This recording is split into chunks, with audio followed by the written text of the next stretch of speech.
so important for people to understand and identify the practices they'll engage in and which ones they'll abstain from. And how do they go about that? Because they oftentimes don't know until they're in the middle of it. Yeah, I think that's a real tough one.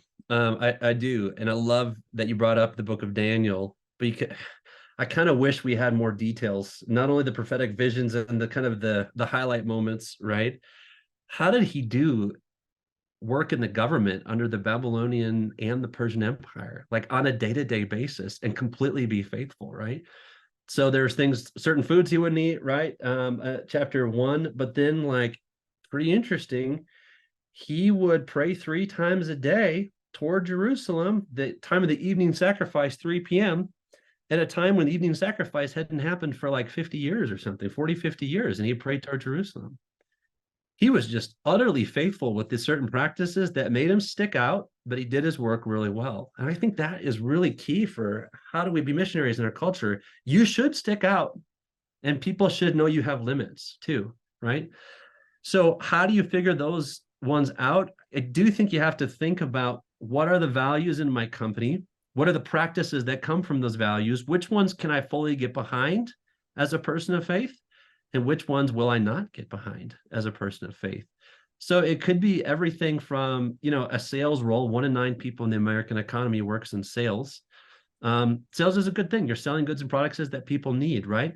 However, there can be sales practices that I'm sort of digging holes that I cover up. I'm only selling you something, right? Because I'm incentivized to do that. And I'm going to convince you need that. And then I'm going to make money on this. But there may not be a real human need there as well.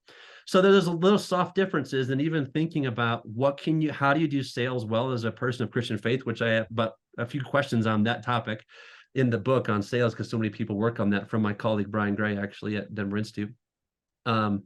But it's those types of things that I do think it requires thoughtfulness. And so just to be very practical for the listeners, take some time thinking about what are the values and what are the things we regularly do here, and just make a list, right? These are the things that I could say, here are the verses, or here are the areas where I could get behind all of these things for the best version of what this company could be. And here's where I'll draw limits. Here's the things that I won't do. And I'm not going to do that. And that could be social things, but it also might be just some workplace practices that could lead to hard conversations, and they may even lead to either getting fired. Honestly, they may lead to a promotion too. Like, wow, we could do this way better, way more ethically. That's interesting. And I think Daniel actually did a lot of that in his life. Like, wow, you have some real talent there discerning these visions, right?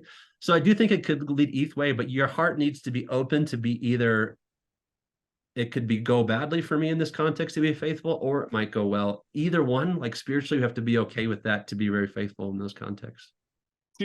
Just to elaborate on this, forgive me, you talking about Daniel is something that's been very dear to our heart because we've written a lot about it, but I don't think people realize half the story of what Daniel went through. I mean, we talk about it, but when you delve in and start zooming in on his life, he just served Nebuchadnezzar for 43 years. And then he served his son for 2 years, his another one after that for 4 years, another king for 2 months, another king for 2 years, who was assassinated. And then he gets into Belshazzar for 13 years. Then Darius the Mede slays Belshazzar and becomes king. So his rule is very short as Cyrus becomes king. That's the king before that. Yeah. All in all, he was in service for 64 years. Yeah, you think you have a bad boss, right? Wow.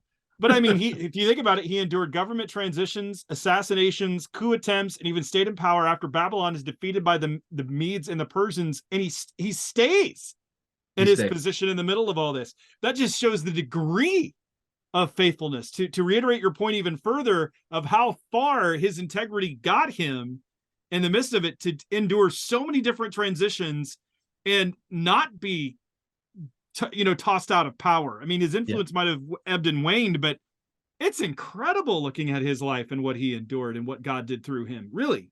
Yeah, Travis, that's a brilliant point. He stayed, because I think our context, especially in our culture that tends to think if something's not going well for you, you should leave or find something that's more financially or psychologically satisfying. And God may be calling you to go find a different job or start something new. And that very well may be the course. However, he may be calling you to do the long, hard work and staying in an institution that's broken, but being salt and light in that context. And I think that's most people that maybe don't have the ability to go on to. And this is that sort of professional versus working class perspective. The vast majority of workers can't just pick up one day, go from one thing to the next, right?